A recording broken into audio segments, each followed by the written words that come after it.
Whoops. There we go. All right, I'll play that later. I wasn't supposed to play it. I was just trying to fix a little. Well, first of all, hi everyone. Hi, how are you out there in the real world, whatever that is?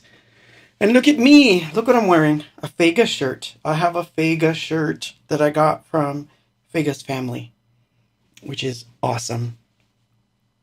At first, I wasn't going to wear it because I thought it wasn't going to fit me, but it fit me just perfect. Perfect, exactly. Hi, Claudio. Hi, Wendy. Hi, Alfonso. J Money Sue. Lalo, Mikey. I believe I'm also streaming on Instagram, but I'm not even sure because my software is not exactly telling me that I am. So if I am and you're commenting, that's great, but I can't see your comments. So I don't know why. But if so, that's nice because I was trying to always get to Instagram also, but for whatever reason, it wasn't working. But supposedly today it's working, but we shall see. But anyway, I had a little bit of technical issue because I was trying to play something earlier and I couldn't get it to work. But that's because, we need a shirt with the face. Wow. Oh, I see what you're saying. I see what you're saying there. Yeah, the classic shirt. Yeah. Well, this is Fega's shirt. Look at this, man. Hold on. Let me see if I can I properly show this off? I don't know. I'm kind of stuck in here. Look at this shirt. Look at this. That's a Fega shirt right there. Look at that. Yeah. Supporting the friend. Because you got to support your friends. And I do love them and I do miss them.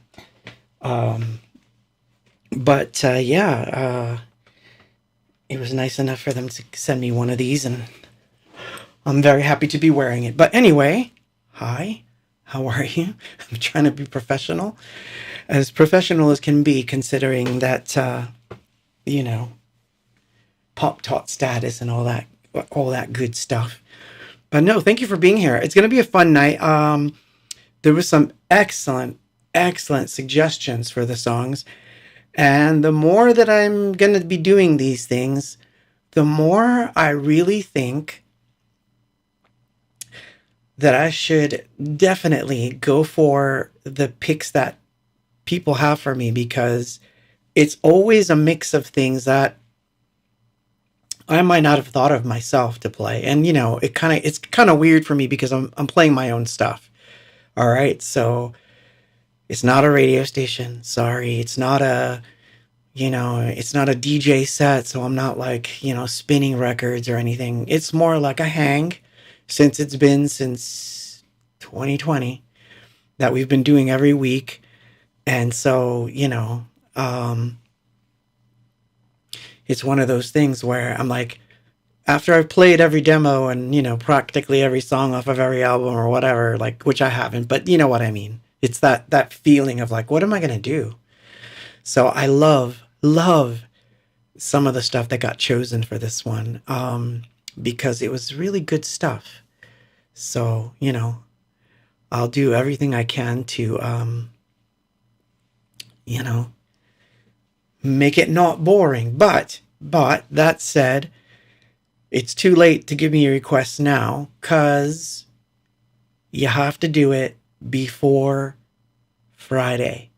In fact, the cutoff is going to start to be about 4 o'clock in the afternoon, because then I have to put the songs together, put them through a little bit of mastering, not to remaster anything, but to kind of get the levels somewhat decent. Although I think I might not have done a good job of that this time, but that's neither here nor there. But yeah, it's been 4 years, man. Holy cow. Oh, Ricky Olana Siam says, I saw you in Dallas. It was an awesome show. Thank you. Oh, thank you very much. Well, before we get into tonight, which, well, let me kind of go over tonight for a second. It was going to have a theme, and I had a topic in mind, and I'm going to cover some of those topics for sure. But I thought this stream could go a little bit old school stream, because a lot of people wanted to know some stories behind the songs that they had picked. So I thought that was nice, and that's an easy one. That's easy for me sometimes to talk about the stories behind the stuff.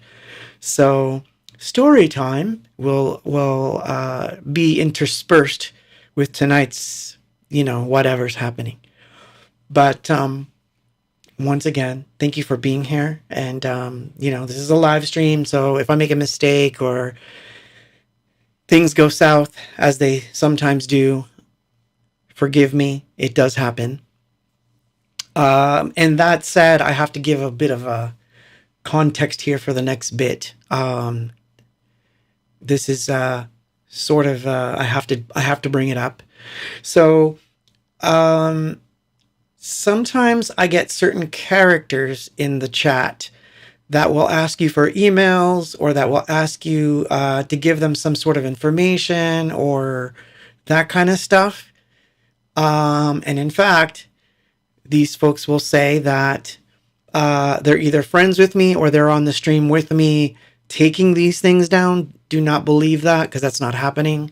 If I wanted your email address for any shape, way, or form, I would ask you to follow me on a certain site, and that would be the end of it. I would not be asking for your email or trying to sign you up for anything on the chat. I have to say it because it does appear that I have seen it now on YouTube, especially, but I've also seen it on the Facebook chat. So, everyone should know better. Thank you for that, Sue. Oh, that's awesome. That's nice, Shari. Feels like an evolved AOL chat room. We all remember those here, I'm sure. You know what? What's funny about that is I do remember that. I remember that as being so cool at the time. But anyway, I digress. That's the drinking game. Sorry. My last bit of rosé, which is sad, but that's all I've got. So, anyway. Oh, thank you. Enrique says, anything Box por siempre, mi corazón. Saludos desde Ecuador. Gracias. Mil gracias. Por eso. Gracias, Enrique. Gracias. So anyway,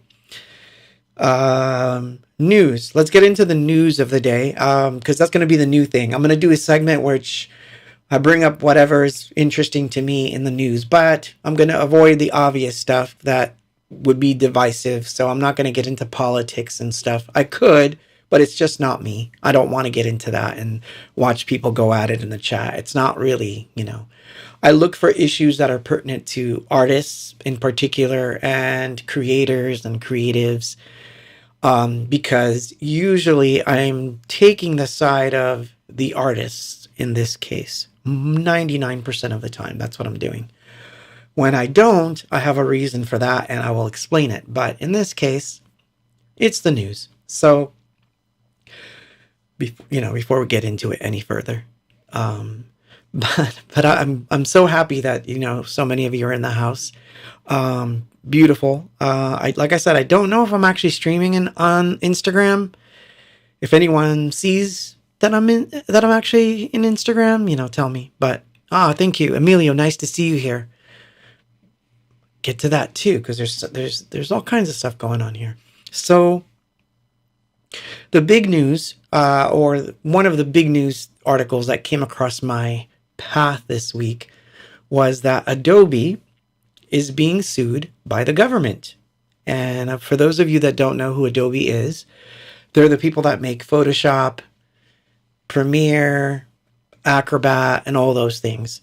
And to be honest, I used both Premiere and Photoshop for a very long time. Premiere was, or in some cases still is, one of my favorite editors. But I'm using a very old version of it because honestly, I stopped using it when it went to subscription service, but they got sued. So here, let me pull it up real quick so you can see it. Did I bring it up? Yeah, there it is. Hold on.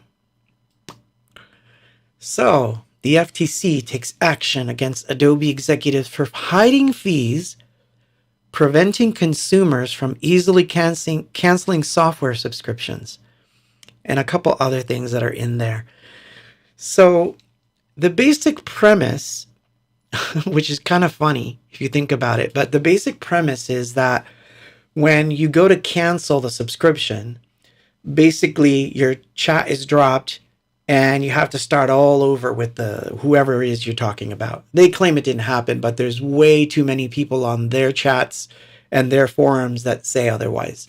But the reality is they make it extremely hard for you to cancel, and they have cancellation fees, which wind up being quite expensive. So this, and among other things, is what caused the government to sue them. In this case, this is one of those rare cases where I can agree with the government here. So the government's stepping in and suing them, basically for doing this. For how much or what's going to happen, I don't know. But the interesting side note of the story is the part that's not being told, that to me is highly reprehensible by Adobe. And see if I can bring it up here, because I didn't have a screenshot of everything. I don't. But I don't have it. I don't have that particular thing, but I can paraphrase it all. So here's what's going on. About 2 weeks ago, people had to opt in to a new terms of service, but you couldn't opt out. In other words, you were locked out of your software. You could not load Photoshop. You couldn't do your editing. So imagine you're a professional photographer and you have a client and you have to work on something. You were now faced with this page that basically said you have to say yes to the new terms of service, and there was no button. So you couldn't say no. And basically what that did was it co-opted the terms of service.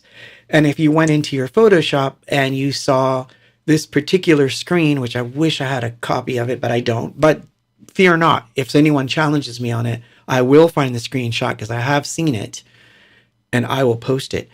But basically it said in Photoshop's preferences, there was a new box already ticked for you that said that you agree that all your stuff, basically all your content, your photographs, anything you're working on can be used to train their AI. And those were the words. That was the wording. They have changed it since then because obviously everybody went crazy nuts telling them that this was terrible. And they didn't say they didn't do it. They basically just said, we're changing our terms of service. And no, we're not scraping. We're not scraping and we're not training. We're just collecting data to make our service better. But the actual wording was, we are training our AI with your content. So basically, this is what was going down. So it was pretty bad. Here, let me see if I can read. I don't want to show usernames because I'm on their forum.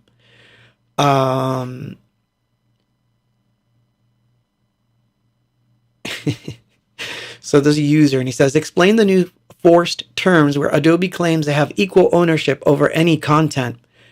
I notice all their minions are using standard cloud service conditions line, but it's not remotely true. As soon as I finish my current projects, I'm switching to Blackmagic and Affinity.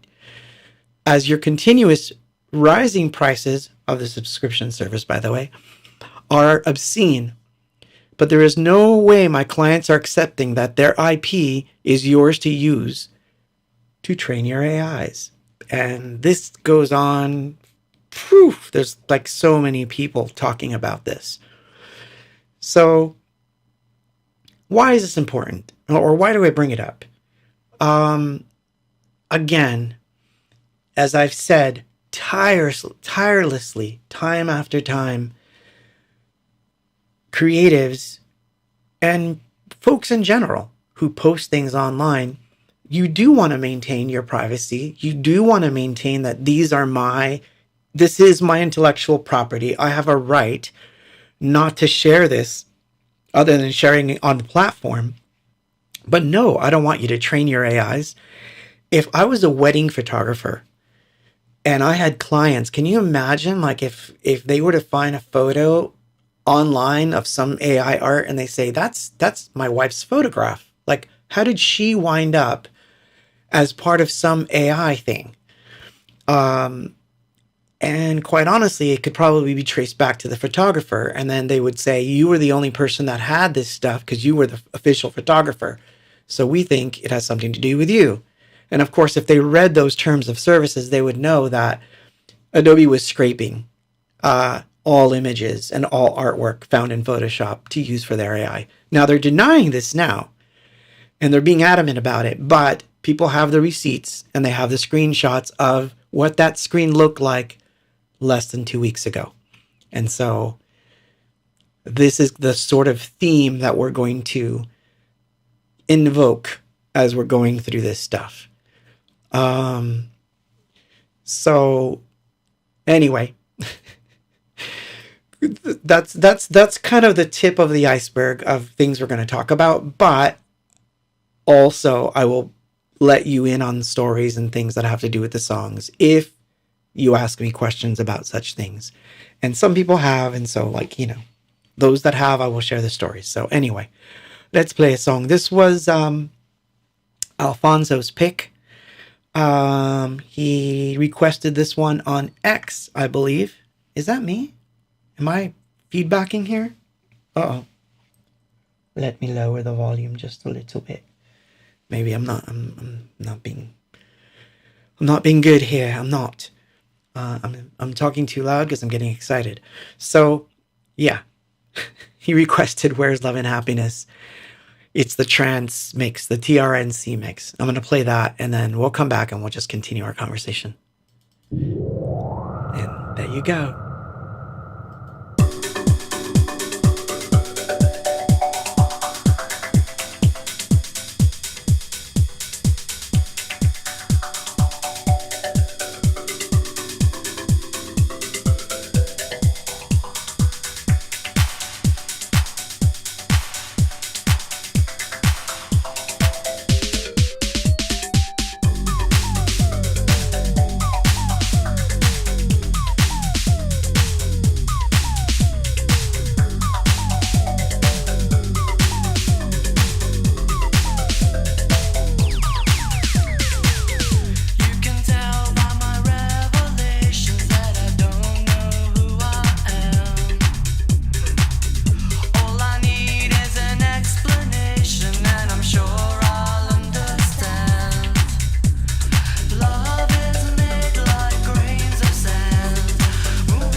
So that was from 1993.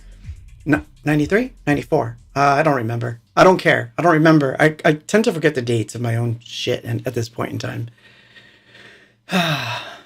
Too many things to remember. Too many songs. But no, I want to say it's 94. It's actually 94, that remix. But so welcome back. Thank you for being here with me. And again, feel free to ask me any questions while you're here. It's all good. Mai says, I'm digressing a whole bunch tonight. I digress. Although I wasn't digressing, but I'm taking a sip. I have to be gentle with this glass as it is my literal last glass. So I have to be like gentle. I have to be gentle. So no, thank you. Thank you so much for being here. Oh, that's a weird... That camera went weird. Try a different one. Whatever. We'll leave it. So, Emilio's in the house. So I wanted to say hi to Emilio personally and also say that I watched the first part of this podcast that you were on. It was fantastic. In fact, here, I will post the link because I think everyone should watch it. Do I still have the link? No, tell me I have the link. No, I don't have the link. Shoot. Hey, Mikey, if you're in the house, drop the link to that video because I definitely want people to see it. It's a great video with Emilio basically telling the story of the pipeline, which will be something that will come up again and again in the next couple of weeks, months, because I'm playing New Jersey in November, it looks like, and it's going to be a celebration of the pipeline and the loop and Aldo's, but you know, the pipeline. So I'm looking forward to that a lot. But anyway, yeah. Let's talk about the show dates because there's a bunch of stuff coming up, and you know, I want to be. I like. How are you feeling, man? All right, 110%. 150%. All right. Pure energy. That's cool. The bass going, boom. Okay. Great. Can you do a little bit of singing chorus type? Lip sync. No, don't do that. No, don't embarrass. Turning red. Come on. Doing the video. When we do the video, we're lip sync. When are we gonna be having videos available? Yeah, I think so. In a few weeks. Are you working on a new one or? Yeah, this this On this one, how about you're gonna be able to redo it and leave it in the video, by the way? The video? Yeah. I don't know. Maybe. It's really nice. I mean, it's like sort of class. I DJ myself for nightclubs. Thank you. Thank you very much. Yeah. Wow, That's funny. So that's an early little clip that I found, and that was a Box in 1991 at All That Music, which is a record store that's in El Paso. And I'm going to be in El Paso, by the way, on July 6th at the Rock House with The Hunger, and that's an awesome show. And I haven't seen The Hunger in a long time, so I'm looking forward to this one. They're a lot heavier now too, so it's going to be fun. That's going to be a fun show. And the day before, I'm going to make an appearance. I'm going to show up at All That Music, and you'll get to get your stuff signed and pick up stuff, say hi, everything. It's going to be fun. There's no time set yet. I will post that when it's time, but that's coming right up because, like I said, July is right around the corner, and I can't believe we're past the halfway point in this weird year we're in. But sorry, I lost the chat. while I look for the chat and I speak, you can look at the dates that are coming up. So yeah, July 6th in El Paso. And yeah, the store still exists, of course. July 13th is going to be San Diego, California. I'm really looking forward to that with Bob Harrow. Then comes the 2 dates with Information Society, which are going to be off the flippin' hook. That's San Antonio on the 19th and Houston on the 20th. So July is pretty busy. And if you think it's over with that, it's not. July 25th is Los Angeles, going right back to the Virgil with Male Tears. So all this exciting stuff happening. So yeah, thank you. Thank you for saying that. Thank you for saying awesome video. That's nice of you. So yeah, it's going to be fun. I'm looking quite forward to it, to be honest with you. All of them. But that does mean I'm trying to finish up the record that I'm currently working on to get it out and to try to get at least the CD into production before I leave for the next show. So, TMT Mixes says, any plans to come back to Northern California, San Francisco? Absolutely. I always have plans to go back to every single city I've ever played in because I love going to play. So I am totally there. But, oh, nice of you. Eric says, I got my ticket already. See you in El Paso. Cool. I hope I see you at All That Music, too. So, yeah, like, finding that clip was really funny because I had just been to the store the last time I was in El Paso, and I quite enjoyed it. And it's come a long way. I really love that place. And so I'm happy to see that there are things that are still standing after all these years. The same cannot be said for some of my favorite clubs. To name a few, in El Paso, of course, Club 101 comes to mind. From Chicago, of course, there's Alcatraz. That comes to mind. And in Jersey, gosh, I will never, ever forget the amazing, amazing shows that we had at the Pipeline. I wish I had every single one of them on film. I don't. But the ones that I do, I love them. So, it's one of those things. Thank you. Thank you for that. So, yeah, anyway. So all that because of Where is Love and Happiness? Well, it was because one of the reasons that we actually made a 12-inch for Where is Love and Happiness had to do with the record stores that we were servicing at the time. As independents, and All That Music was one of them. So it was great having, a Where is Love and Happiness 12-inch at that time. It felt really good to us because we were like, wow, I can't believe it. We're independent, but we're doing it, So yeah. Oh, Sue Vargas on Facebook says, Alcatraz is gone, but the guys are doing a reunion on November 2nd. That's awesome sauce, man. Well, I better be invited. I mean, but,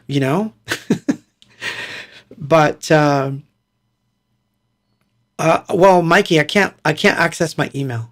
Like, just drop it in the chat on either Facebook or on YouTube. I can't access email from where I am. Sorry. Man, I messed that up. I had it. I had that link. Darn Google. It didn't save the last version of my notes that I was working on. But yeah, I watched this interview. It was really fantastic. Well, I'll try to look for the link while I'm, But anyway, so back to the whole Adobe debacle. But there's more to it than that. So anyway, so this is what the FTC had to say about why they are charging them. The complaint charges that the makers of Photoshop, Premiere, and Adobe deceived computers, well, same thing, deceived consumers and their computers about early and expensive termination fees, and Adobe allegedly inhibited cancellations by employing such tactics as dropped calls, multiple transfers to different departments, and in some cases, they continued to bill people despite the cancellation. So this is what the government is alleging in their suit. As for me, this is one of the reasons among many that I stopped using every subscription service that involves that type of deal. If I had plugins that involve subscription, canceled, done. If I had services, whether it was streaming, movies, the only exception was Netflix because I still have it, but everything else, I've stopped it. I'm done with it. I'm not going to do that anymore. I want to own my software. I want to know that it's safe, and so that you realize how serious I take it. I go sailing on the high seas where the pirates roam, and I'll usually grab a copy from there just in case, because I know that I can at least run it 24/7 if something goes wrong with the one that supposedly I own, but suddenly I don't own it. And if you think that that doesn't happen, I'm going to give you a prime example because it just happened. But anyway, what it all amounts to is that, yeah, you can call me a capitalist colonizer.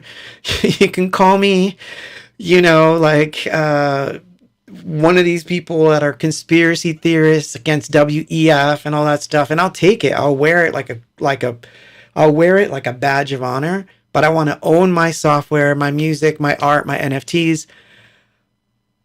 These sorts of dark tactics that they're using, and that's what they're called, dark tactics. They're going to push people back to the nether regions of the internet. This is why people are going to go back to the high seas of the internet where the pirates are sailing and get on those ships. And I can't blame them. I really can't. There's a slew of lawsuits that are going to happen out of this. I can smell the paper that these lawsuits will be photocopied and printed on and then posted online. I can smell it. So while I'm on the subject of dark patterns, another company that I used to really like just kind of also fucking did the wrong thing. Sorry. Oops. Better take a sip on that one. Sorry. Jersey Club came out. So this is the other one that pissed me off. I'm a Reason user. I love Reason. Propellerhead's Reason was a piece of software that I used in the early days. And I had version 1, version 2, version 3, and version 4 for a long time. It took me a long time to upgrade because I didn't need to. I was very satisfied with what I could do with 4. And I was using 4 up until about 2020. So, no, maybe a little earlier, maybe 2019. So I was using it for a very long time, since the early days. And the last version that I had bought full, or as a full upgrade, was version 7. So if any of you are familiar with Reason, you know that it is currently up to version 13 now. 12? 13. 13. Whatever they did recently, they screwed it up. That's all you need to know. Well, let me explain why. So I own a perpetual license to 7, meaning I own the software. It's registered. I have a serial number for it. However, if something were to go wrong with my computer, or as I was planning to do, if I take my DVD that I have of it out, and yes, I have a DVD of Reason 7, and I decide that I want to install it on my Mac, I will not be able to register it because they have reneged on their licensing to me. They have said, basically, since we don't support that software, we won't let you register it even though you have a valid serial number. That is messed up, man. I paid for it. I should be able to register it. Now, the other thing they could do is that if you're on Reason 8 and before that, and you never decided to upgrade, and you're never going to upgrade, and you're quite happy with that software, and you're using it on some old computer, and you're satisfied with that software, just run it. Don't worry about it. Hats off. Keep using it. You can now install it on as many computers as you like. Don't worry about it, because we feel confident that you'll come to your senses and upgrade to the newest thing. But to lock you out after you paid for it, if that doesn't send you to the high seas, I don't know what will. And luckily enough, yeah, the high seas, you can find certain things. So that sucks that for me to use the $400 software that I paid for, that I actually paid for, I can't use it. So if I want it on my Mac, I will have to buy a new version and upgrade where I don't want to, don't need it, don't want it. Because I was quite happy with 7. I've seen the upgrades to the new one. You could try to sell me on it. Yeah, it's great. It's got great stuff. I get it. Just not interested. What I use it for, what I want to use it for, was for the rack unit and doing certain things and sound design. Once I make my samples, I render it out, I'm out of there. I don't mix in it. I don't really write music in it. I use it to do sound design things and to create samples. That is literally what I use it for.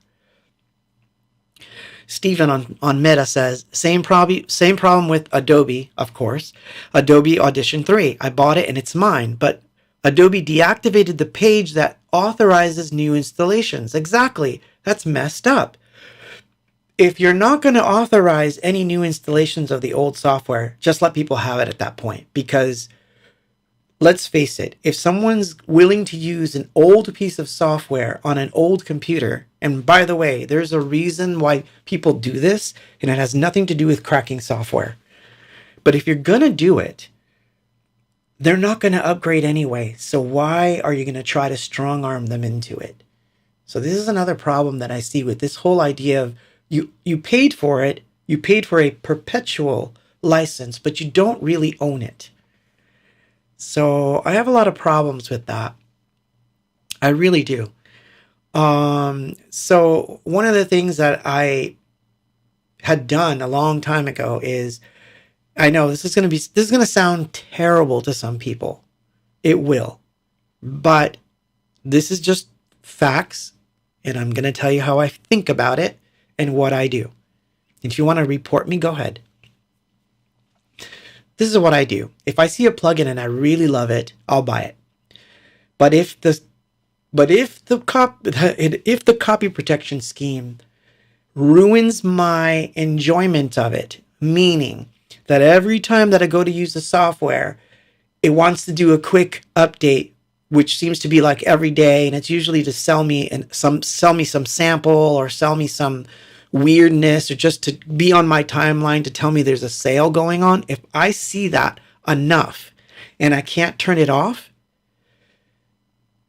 I put the software away, I put my serial number away, and I go to the high seas where I know that that software is not going to give me those experiences. I'm just going to use it. It's going to do its job. I'm out of there, and there's no notices. I will take my chances with contracting a software virus to not have to deal with it. I gave up on Sony Vegas and everything that happened with Vegas after that. I used to love it. I loved that software. But here's what happens. Every time I went to go use it, it would crash. And it would crash because it wanted to give me updates on the sales of the add-ons. And that's what would crash it. And then I would have to go online. I would have to go find every single... I would have to go and search for these solutions to a problem that shouldn't exist. Do you understand what I'm saying? It should be a simple thing. Load it, use it, get out. That's it. So if I find that that is the trouble that I'm having, I will go to the high seas. You know what I mean? But I will look for alternatives as well. So Photoshop, I don't use anymore. I use Affinity for almost everything. I have found editors that are on par with Premiere. But like I said, I have an old version of Premiere that has a serial number, paid for, everything. And it's an older version, but guess what? It never crashes, so I use it. But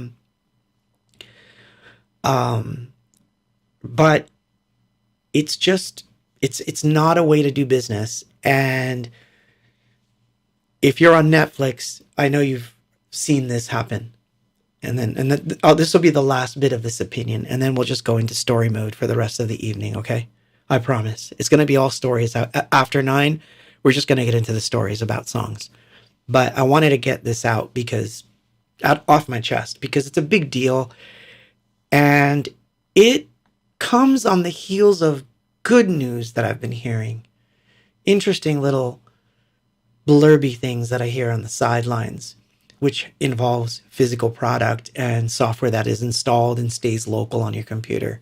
I like that. I don't like any software that spies on you. I don't like any software that looks at the content that you're making. Like, I understand if I post something that's obscene, someone's going to report it. I get that. And if I'm doing something that is shady or illegal with the stuff I'm posting, sure, I understand those types of consequences. However, while I'm on my computer and I'm drawing, I don't want Adobe looking at what I'm drawing. I don't want them looking at it. I don't want Google to look at the stuff I'm typing. I don't want any sort of software to be spying on my content, because my intellectual property is valuable. I don't want someone from Adobe to be looking at my stuff and go, that's actually a cool concept. I see what he's doing there. Let's scrape that. Like, that is just messed up. So, wait, what? Amazon gives me commercials unless I pay. Guess what? I went somewhere else to watch the shows and movies. Yeah, that's exactly right. This is exactly right. And you know what's funny? Mikey's going to love this. I've been watching, Mikey was nice enough to send me a box set of Twin Peaks, and I've been watching it, like binge watching it as much as I can. What I love is that it's at my own leisure, and it's my own physical media. Like, it's mine. I can put it in the machine. The machine's not going to say, you can't watch this anymore because we're getting rid of it. It's, so long as that media stays clean, I can keep it for a very long time. And I can rip those DVDs and turn them into files and actually watch them on my computer if I'm on the road. This is the way. This is what we have to do. So anyway, let's play a song. And when I come back, we'll get into all of those things and more. So this one, I guess this one deserves a story, but so this is an old demo. It was recommended or suggested by Lalo in Peru. This song, when I wrote this, I was working in a store that was a clothing store. And 2 songs actually came out of that store. But one of the things that happened was that I met a girl who had walked in and wanted to try on a dress, and basically she was being forced to marry someone in the whatever country she was from. And it was a crazy thing that she was basically going to have a forced marriage. And so, me being me and very young and very obnoxious, I was trying to talk her out of it, but it didn't work. But regardless, I got 2 things out of that. A memory that I'll never forget, and 2 particular songs that came out of it. One of them was Wedding Day, and the other one was Vas. Wedding Day came many years later, but it was just me remembering. So to give you an idea of the potency of memories, getting off topic slowly off of that other topic. See how I did that there? But when dealing with memory, I find that if I tap into old memories and the emotional intensity is still there, there are other aspects or sides of those memories that I can still sort of get things from. So I'm sure that I could think of Voss a lot and think, I wonder what happened to her. I wonder what happened in the end. And, maybe someday she'll show up in a chat for all I know. But my point is, memory serves a very good purpose for your creative endeavors. So I'm always a big advocate of, if it means something to you emotionally, write it down, good or bad, but especially things that were profound, things that have a profound effect on your psyche. They should be written down, especially memories pertaining to people and places and things that, had an effect on you. So anyway, so this was the first song that I wrote from that memory, and it was fresh at the time. And the only version that exists is on a cassette. So you're gonna have to excuse the quality here. But this is Voss, and yeah, there you go.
you go?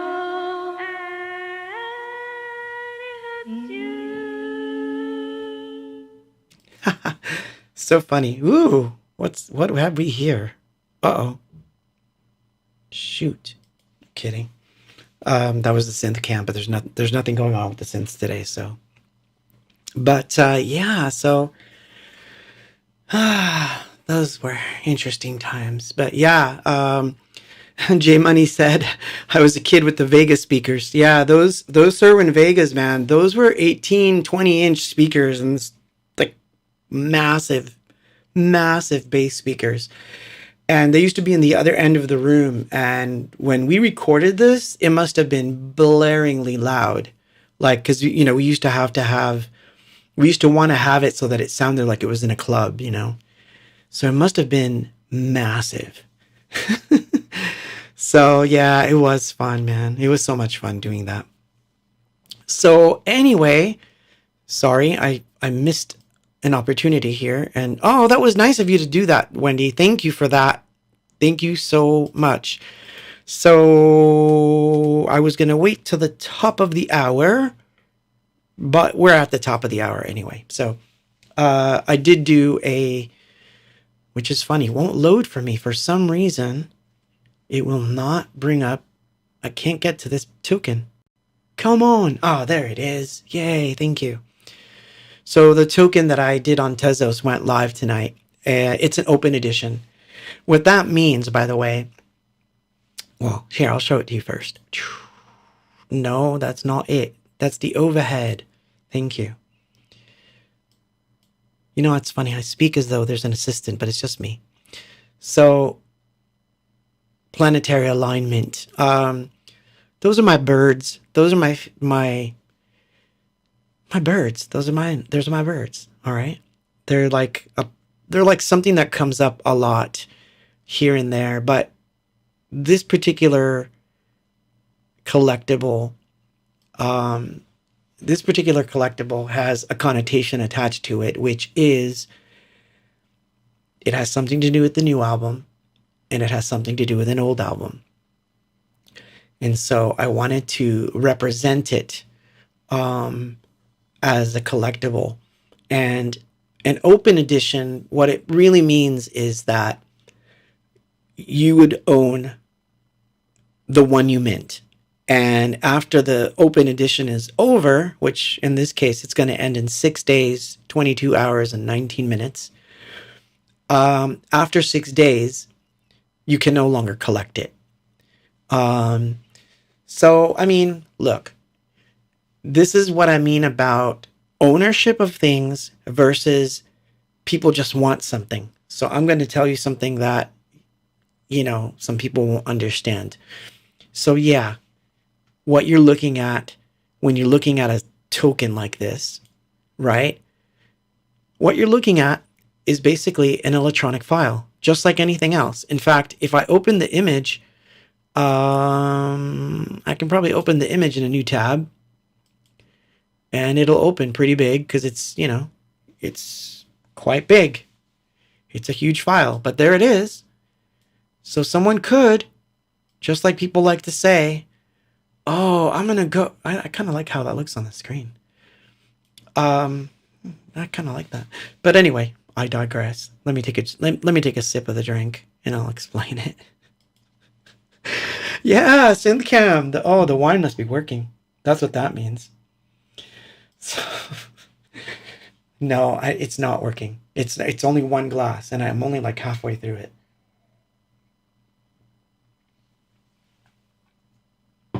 But I do have an empty stomach, so it's probably like giving me a slight buzz. But to give you an idea of what I'm talking about, so yeah, I just right-clicked on it and I opened it in a new tab. That means I can save it to my hard drive. Of course you can. Go, do it. Save it. Be my guest. You could literally go there and take it. So why would you pay for it? Why would you want that as a digital collectible? Like, what is the process that would have me want it? I'll tell you. Which, in fact, by the way, before the 6 days are through, I have to actually mint one for myself, because if I don't, at the end of that period, it's going to say who the legitimate owners of that collectible are and what wallet it's stored in, including my own. So if I don't do one, I won't have one, and I would have to buy it back from someone else. So here's why this is important. If there was nothing else but the digital file involved, okay, no big deal. Download it, whatever, right? Like just like an MP3. I can download an MP3 of a song. I can download an entire album of a song, never pay a dime for it. That era did not end. You could do that to this day. You can go to the high seas, find any song, any album that's out and grab it. You don't need a streaming service for it. Where these things become important is when you want to own it, when you want to have the best quality of the said digital file that can exist, when some sort of legitimate action by your part, which is either supporting the artist or whether it's showing up at a gig or whatever the reason is that you really want to have a direct connection with it, you're going to invest in it. But to me, an investment in streaming is not the same. In other words, if I pay $10 a month and I can stream all of Depeche Mode's catalog, I still don't own any of it. And for whatever reason, Spotify could take it down.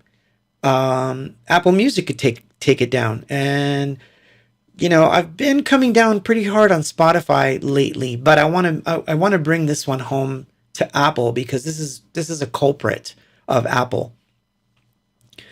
They're culpable of doing something that I consider to be worse, which is I bought the album, but now the artist has discontinued the album or something's happened with the record company and the artist. So for whatever reason, iTunes comes back and takes the album away from you and says, you can no longer have this on your devices. It doesn't give you the option to keep the MP3s. They won't play because they have DRM built into them that will cause them to fail. That's not cool. I don't condone that sort of thing. You know what I'm saying? I feel that if you buy a file, it should be yours and that there should be something that connects you to that file. And for me, I feel that the digital tokenization of everything is not a terrible thing. I don't. I think it's a great thing. And I think it's going to become an even greater thing when those tokenizations connect directly to physical things. And we started, like Mikey and I did that with Dead Stars. You could still get an NFT from the Dead Stars 12-inch. You can still get an NFT from the Dead Stars CD. Nothing has changed. And there's things that can happen with the people that own them. So yeah, you could say, oh, I don't know, like I like the bird thing and I took it, I have it on my computer. That's great, but because it's not in your wallet, I can't send you something that goes with that file that later you would be able to claim. That's the cool stuff. That's when digital files will become fun. When things start to connect things. Yeah, see, exactly. It happened to me, and it's sorry. I know this is my own thing too. So Apple took Claude distances away when I removed it from Apple, which basically says, I guess I didn't own it when I bought it. Well, see, that's the thing that I didn't know. One thing is to never see it on the platform, but because they were purchased, I thought people who have it and it's on their phones, it's not going to get deleted. I had no idea that was going to happen. Had I known this, I would never have deleted it in spite of all the trouble that it caused. My intent was to remove it from the platform so that it could no longer be available. See, this is the difference between, for example, Bandcamp. So on Bandcamp, you can download stuff. It becomes yours. Now, if it goes away from the Bandcamp perspective, meaning for whatever reason, let's say that there's some sort of lawsuit or something happens and that file goes away, yeah, it's gone. But you had the opportunity when you bought it to download it in any format you want. And I don't know if you know this, but when I upload something to Bandcamp, I generally upload things in 24-bit 48K. That is what I usually use. It's either 2444 or 2448. 48 being the highest that they carry. So when that happens, you can download the exact same file that I have in my studio, and you can download MP3s for your phone, and you can download whatever other format you want and store it any way that you like. You own it. When someone buys a 12-inch record from me, you own it. I can't sneak into your house and burglarize it to grab that 12-inch. And I can't do that with the CDs either. That's another reason why I think we're seeing this resurgence of vinyl, CDs. Yeah, I've been seeing a lot of videos on CDs lately. CDs are coming back because people are kind of getting the idea of what CDs can be and can do. If you don't believe me, start looking around. People are looking for first edition CDs of releases before the loudness wars. So people are looking for the first edition of, let's say, Black Celebration CD as opposed to the remasters because they actually sound better. And believe it or not, they do. So, and there's this whole thing about cassettes. I got into a really interesting conversation with someone about the cassette industry and how I should do cassettes, even though I can't do cassettes, and I'm not going to. But my point is, there's people that will collect that stuff now. And the reason, I think, is because you can hold it near to your heart. You can hold it with you, regardless of what happens to the band, the site they were on, and so forth. You own it. So, you know what I mean? Exactly. On Meta says, if you download the files, even after the artist deletes it, you still own it. That is correct. And that is especially, but here's the funny part about this. Let me explain something now. Why I like digital tokenization the best. So what happens if 2 years later I decide I don't want people to have the birds token. I don't want it anymore. Guess what? I can hide it from my profile, but I can never delete it. I can never take it out of your wallet. I can never delete it from the physical internet. Once I've committed to minting something, it's there forever. And I cannot do anything about it, nor can anyone else. Even if they sued me and said, you need to take it down, I would be like, you can sue me, but I can't take it down. That is the power of blockchain. So to me, all this talk about where artists going to go next and what are they going to do, you know what I mean? That is going to be the future. The future is going to be digital tokens with physical counterparts, and it'll bring back the magic of going through to a record store and perusing through the files, and just oh my God, look at this record, and, buying it and then wanting to have the digital copy that goes with it. And then maybe extra things that are there because you bought that album and you registered it. That's the stuff I'm talking about. And they do, there are things that I know the cassettes can sound great with the proper equipment. But at least that's if I got that part of the chat right, because it's streaming by so fast. But anyway, let's play a song. So this one, did I actually? Hold on. Oops. Yeah. The chemical processes of the brain generate electrical energy, current streaming along the circuits formed by cells. It registers about 20 watts, enough power for a small light bulb. This is a normal brain. The pattern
That was Descent. And JP wanted to know about the video and all that stuff, but not much to tell except for a couple little things, just trivia about this particular track. It's very old. It's one of the first Anything Box songs ever written. It's like really old. It's from like 85, 86. In fact, it was written for the nerds. By the way, I'm a nerd too, but so I'm not insulting you, but when I say this, but this is for the nerds in the audience. When this song was written, it was done with a sequential circuits multi-track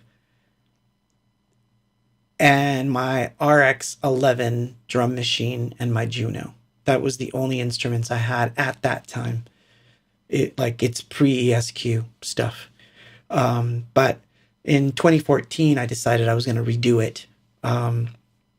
But all the footage was taken from me going across the country to deliver my brother had moved, and I basically drove his car from Houston, Texas, all the way back to California. But I took this very long route through the really weird roads because I wanted to like see stuff, and photograph things. I didn't want to be on the freeway the entire time. So I took back roads approach, which took about almost 4 days. And I stopped by the Grand Canyon. So if you get to watch, that video on YouTube, you'll see that there's references to different places along the way. And in the Grand Canyon, by the way, was where I found the cover for that album. It actually comes from this area of the Grand Canyon that I found with like all these abandoned buildings. And one of them had that, the painting of the kid on it. So all real stuff. No Photoshop there. Which is another reason why this is like just me just hanging out and talking to you about stuff. It's another reason why sometimes when I see a lot of people posting about, is AI gonna take everything, is like real art in danger or music, is it in danger? My real answer is, yeah, it's not a complete no, because obviously, yeah, there's some danger to it. But the other side is nothing can replace the enjoyment that you get from actually doing that stuff. And what's going to happen is just like there's a vinyl resurgence, just like there's a cassette resurgence, there's a reason why people get into it.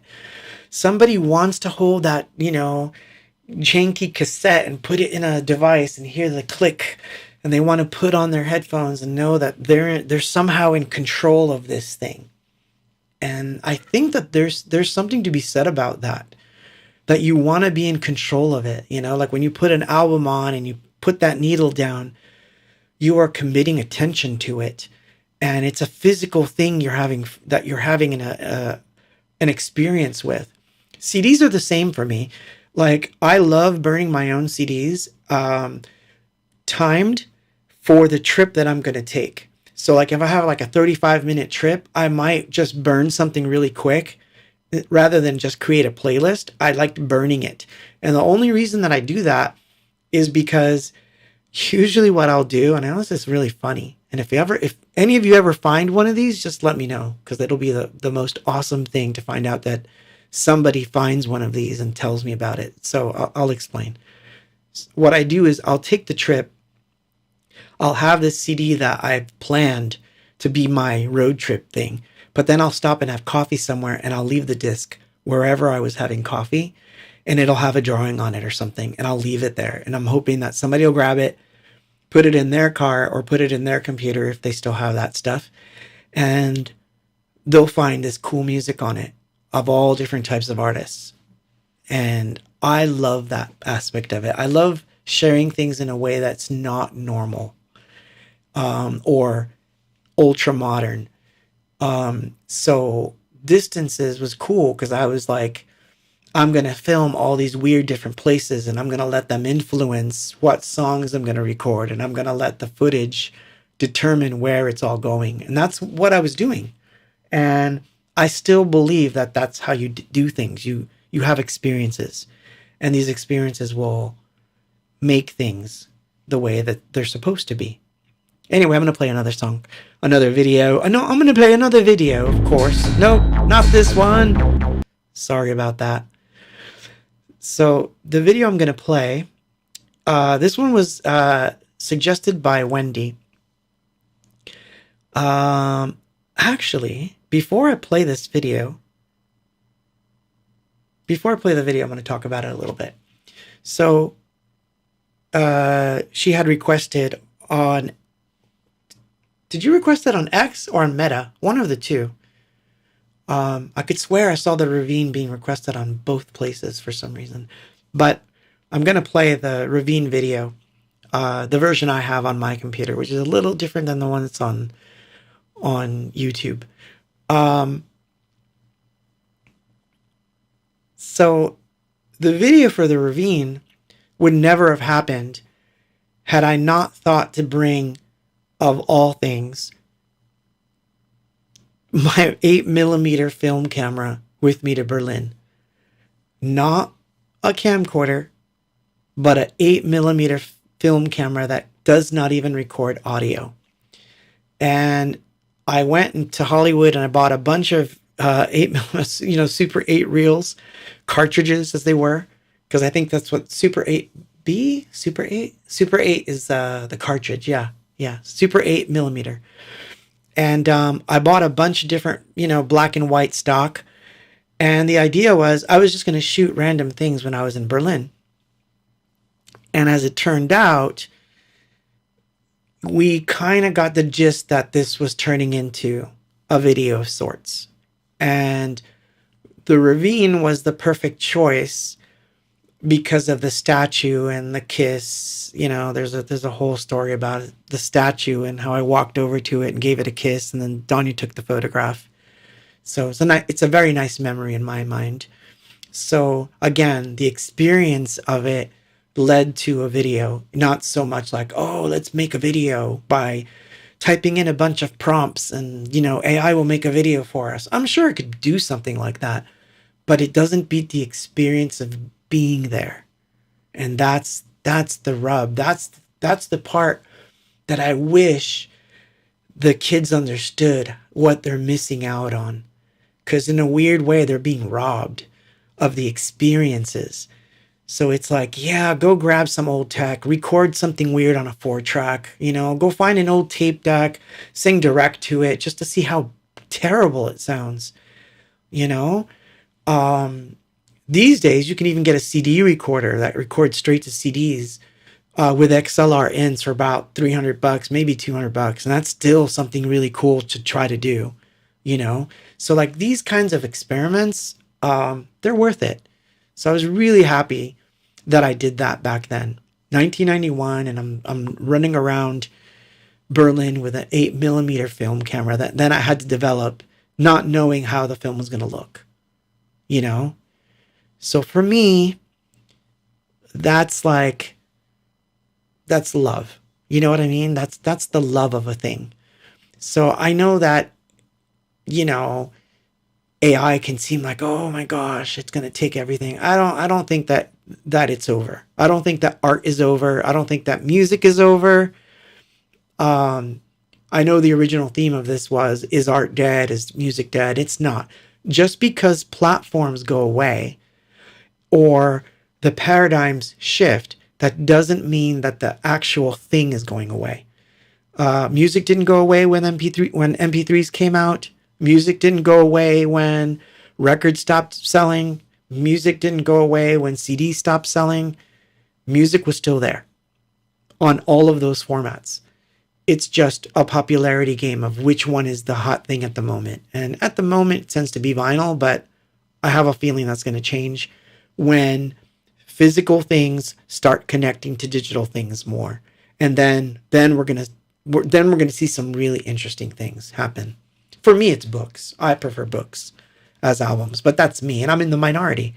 So the only way to make that popular is to make people understand that the book and the art and the music all go together. Like if I can really hone that in, I can create my own thing.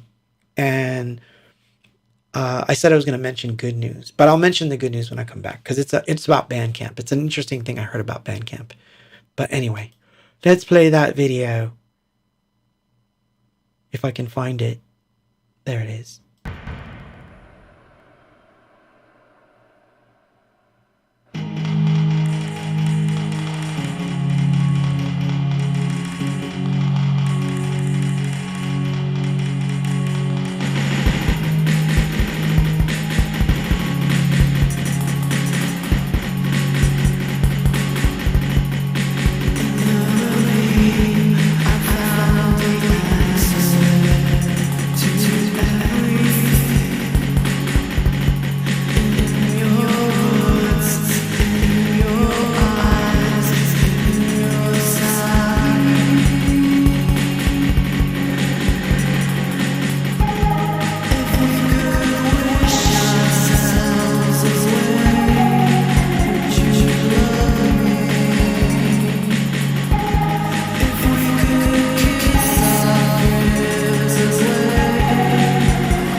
So apparently I messed up the other video too, because I didn't mute my microphone.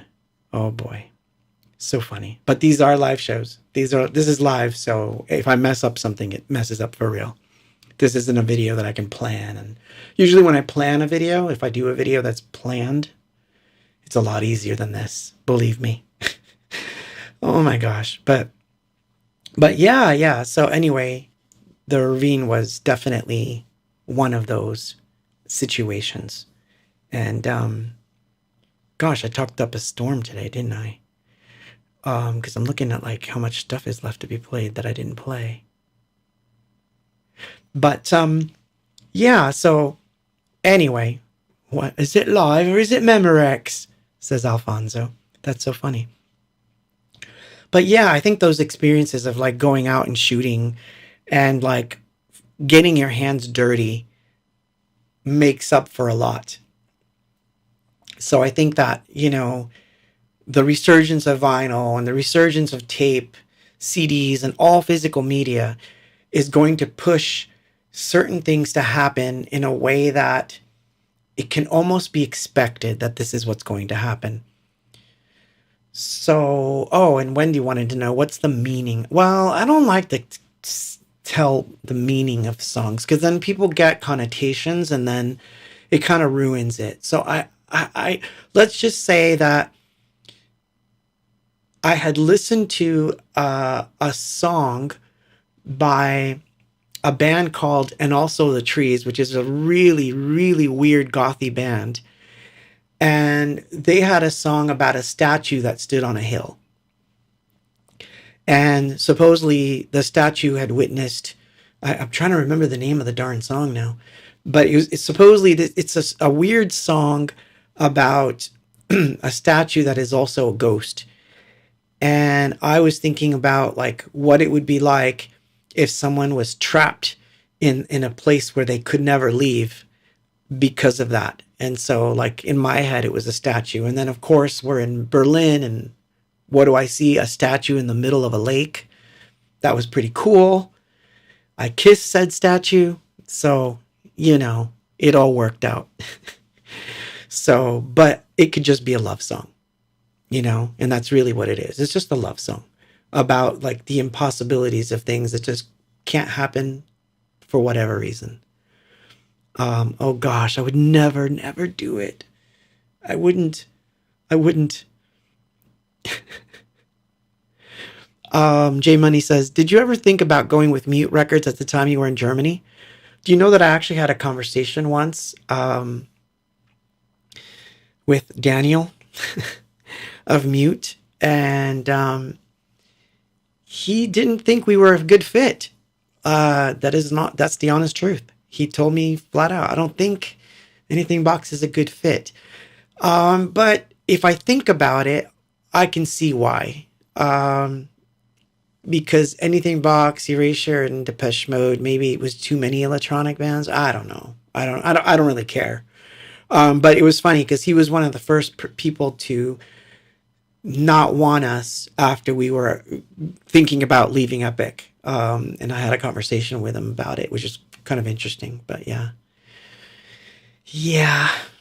But it is what it is. But I don't bemoan it, like whatever. Like don't think I feel bad about it. I don't. I'm very happy the way things turned out. I really am. Like when I think back, see, like you have to understand something. The way I look at life in general is that everything that happens to me, whether it's good or bad, has an effect, not just on my psyche and the writing and the painting and all that stuff. That's great. But it also has an effect that certain things won't exist otherwise. Like if we hadn't gone through the trouble that we went through in Berlin, I don't think that Worth would sound the way it does. It would sound very different. If we hadn't gone through the trouble that we went through with Epic Records and all the stuff that happened, Hope would not have been written.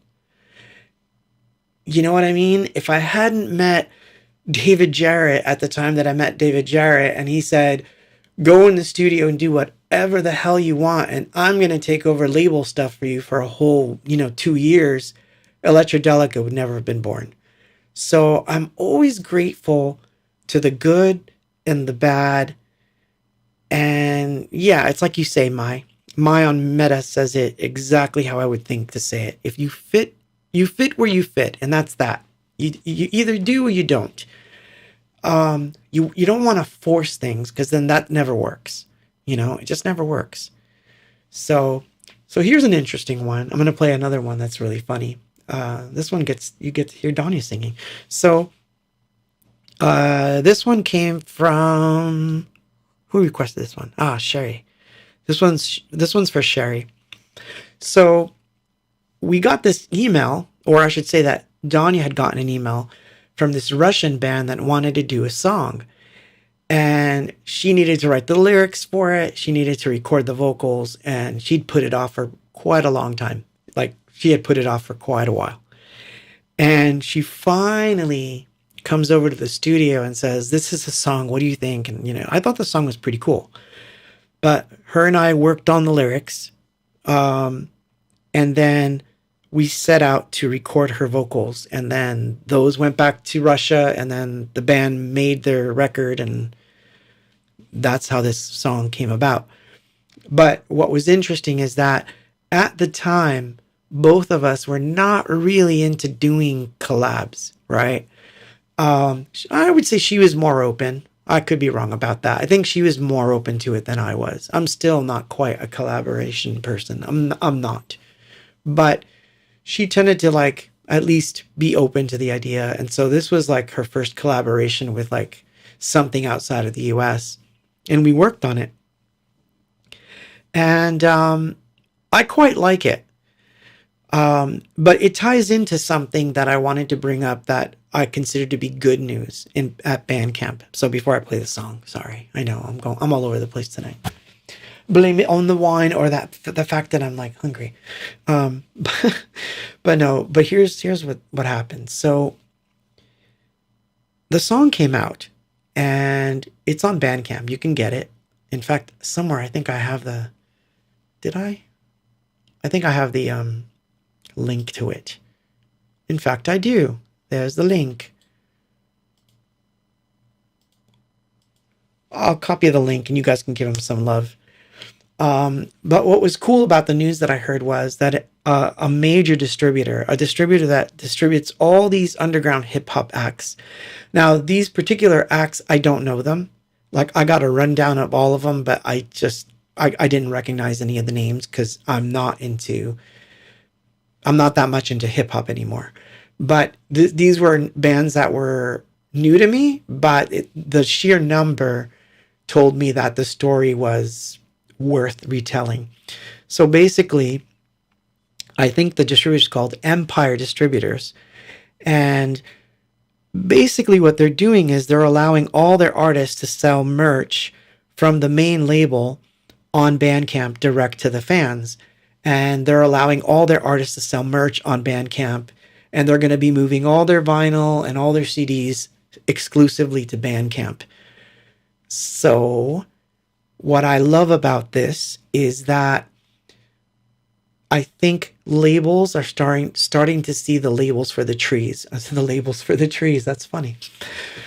What they're starting to understand is why go through all these extra steps when you don't have to. And what I think that's good that's going to come out of this, and I hope that this is the case, and if Bandcamp, if you're listening, there are two that I really want you to do. There are two features of Bandcamp that I would love to see happen. The first is obvious. I would love for Bandcamp to do crypto, because I think that if they added Tezos or some sort of crypto payments, that would make that site just be bonkers. So if you're listening, Bandcamp, do Web3. Come on, do it. Be the first. Do Web3. So that's number one. But number two, and this I think is going to become doable, is I think they should be able to do split royalties. If they were able to do split royalties, I, as NPop, could release the song that I'm about to play on my side of things, still give a percentage to the other label, and then I could give the other label the entire Anything Box catalog and let them share royalties with me. If that was already taken care of on the back end of Bandcamp, the possibilities for collaborations would be endless. So I am very happy, very, very happy that, no, I don't think that's them, Wendy. It's a distributor, not a band. But I'm not quite sure. But I'll check your link. I don't think that's the right one. Sorry, I got sidetracked. But anyway, I'll play the song while I check out the link that Wendy just sent me. And yeah, give it a listen. I think it was a really cool thing that it happened. Anyway. Visuals.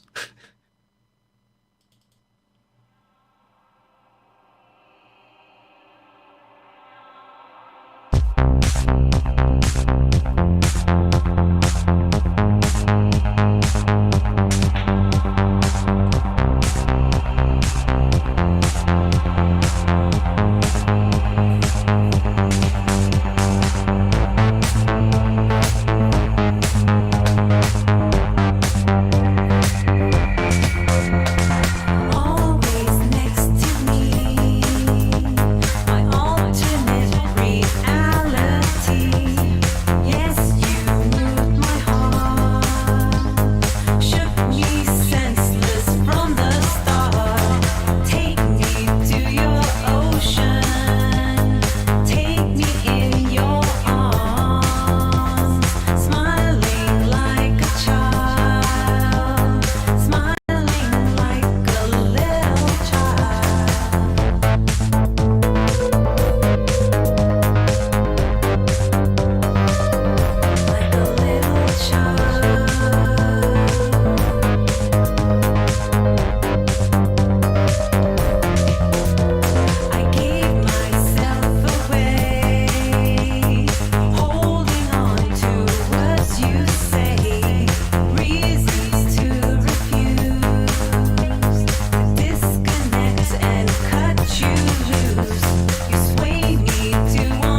Yeah, that was Save Me. And I put the link in the chat so you guys, can grab that song if you want and give them a little shout out. I still think they deserve it. I think it could have done a lot better had it been on our side of it, which is why I think that these new situations where if there's royalty sharing on Bandcamp, are you listening, Bandcamp? Come on, man, listen. Do royalty sharing. Like you have to do it. Once you do this, the floodgates are going to open. You're going to have so many artists wanting to do stuff when they know they don't have to worry about the back end, because the back end's always the hardest part. Every time you're doing the back end stuff, it's like, because look, I'm going to be honest with you. Like if I had to do the back end to every single collaboration that people want to do with me, I'm like, I don't want to be bothered. I don't want to have to deal with like the accounting of I would need a staff to run that, and I can't do that right now. I would love to in the future, but I can't do it now. If Bandcamp took care of it on the back end, meaning, said song sold for $10, 5 goes here, 4 goes here, dollar goes there, like that would be so amazing. It would just make things easier to sell more stuff, not just for the artists, but for the labels. So this direct to consumer thing that they're trying, which I don't really like direct to consumer. I actually hate that term. I actually prefer straight to fan. But that's my point, is like with the resurgence of vinyl, cassette, and all this stuff, I feel like thankfully that is where we're headed. And so that's a good thing. So I think I'm going to be okay. But I mean, like anyone who's starting, you need to start that off right from the top. Forget subscription services and things of that nature. I don't mean like Patreon. That's different, because I feel like that has its own thing. And I'm still exploring that. But really, I'm talking about Spotify, iTunes, and all those other sites. You should put your stuff on there, for sure. I'm not saying to not put your stuff on there. But I'm so tired of seeing that as the end-all, be-all. I have to tell you this because it's funny. I had to write one sheets, which you guys probably don't know what this is, but one sheets are, like, generally speaking, the price lists on the back end for record stores to buy records from you. And I was looking up current physical distribution. You can't even find it on YouTube. Nobody's talking about it. It's as if record stores don't exist. If you go to YouTube, anything related to the music industry is all about Spotify, iTunes, TikTok. Nothing on physical distribution. It's almost as if it's hidden on purpose. Everything is geared towards streaming. But when you leave that sphere and you go looking on your own elsewhere, you find that there's a lot of record stores, and there's a lot of new ones popping up, and there's a lot of record stores that are becoming specialized in things like 12 inches and cassettes and CDs and whatnot. So I feel like this resurgence is a good thing. Will it last? We will see. Because as our world gets more digitized, that is sort of encroaching on the physical aspects of creating. However, if we're able to match that with the profound privacy and implications of blockchain, the two together are going to be a marriage made in heaven. This is what I think. So, I'm going to leave it at that. The thing that happened with Adobe, I think only serves as a reminder that the paradigms are shifting. I feel like a lot of people would rather own their own software, so they're going towards things like Affinity Photo and finding alternatives. And then there's going to be people like me who decide, well, I'm not going to bother with Reason at all. I'm just not going to bother.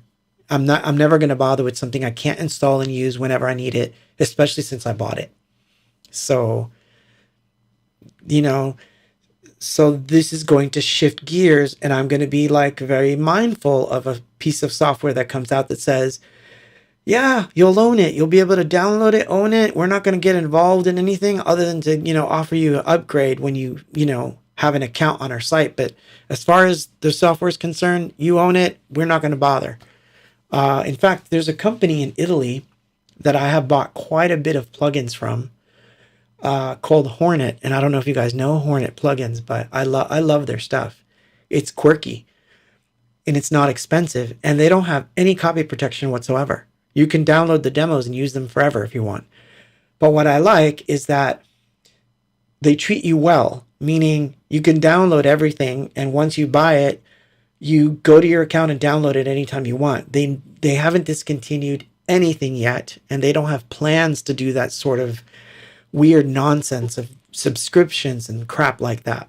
It's like I said, I want to buy it, I want to own it, and I want to have it with me in my heart. That's what I want, So, anyway, that was my rant for the evening. I don't know what I'm going to be doing next week, because I think it's very close to I don't know if there's going to be a stream next week, actually, because I may have rehearsal. But, yeah, there you go. There you go, Lalo. FL Studio, exactly. That is really nice. I know that Ableton's not like that, but at least I own it, and it doesn't You know what I love about Ableton? If for some reason it needed to verify who you are, it doesn't lock you out. It just doesn't let you save. So you can open a set and use it. You just can't make any changes to it. I still don't like that, but at least I can still run it,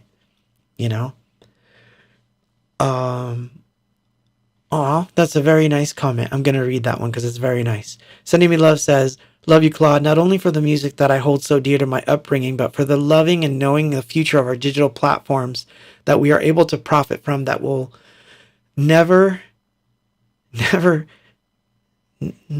desist again. Because it sounds like you said exist, but you're right. We are in a pivotal time in history.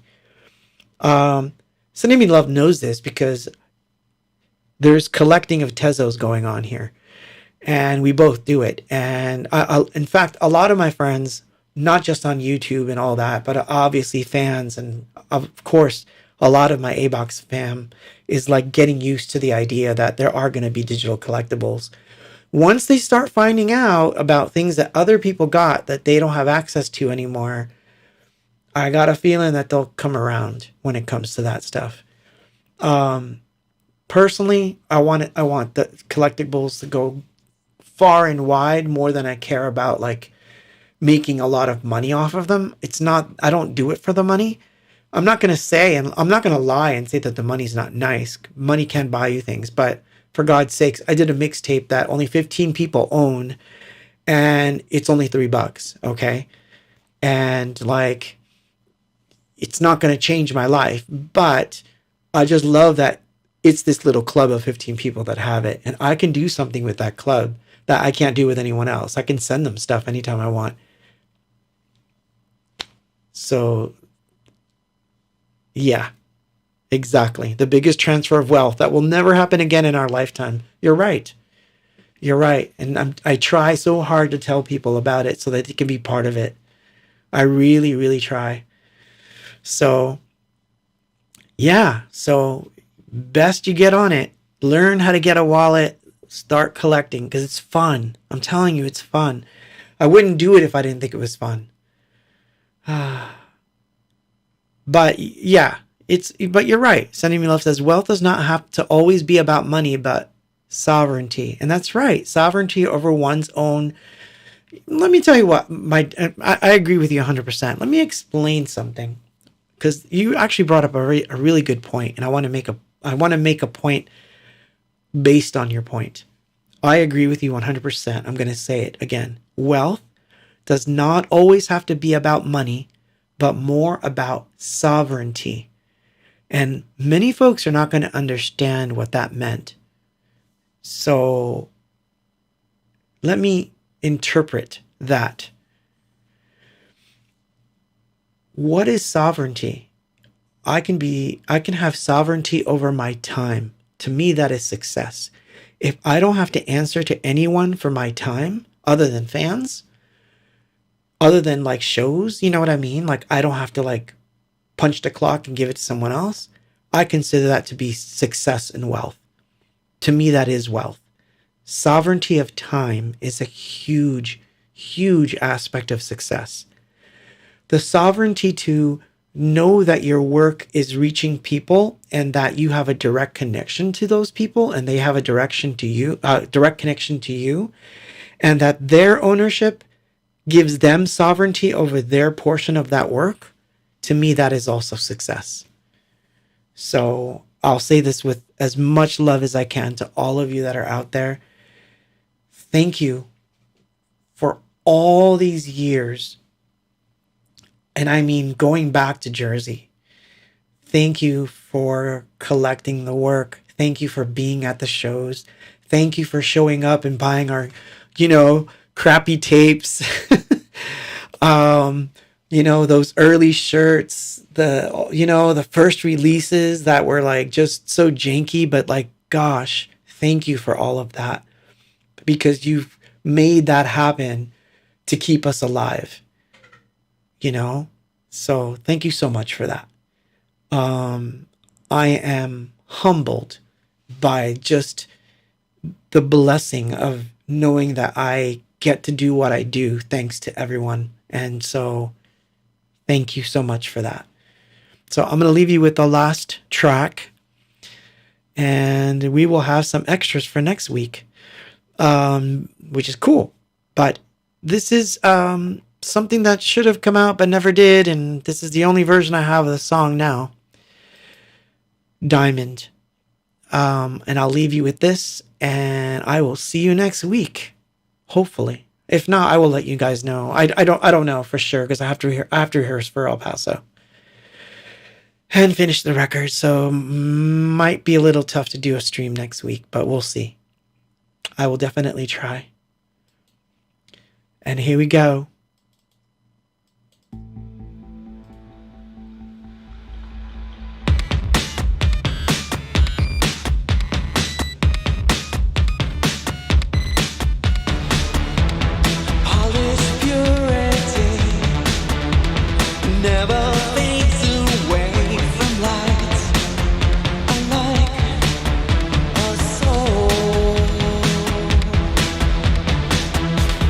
Follow all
say goodnight till we meet again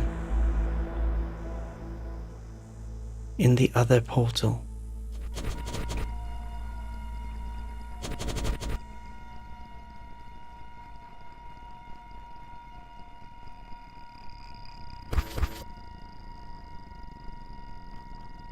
I'm tired of it. Can't you see it?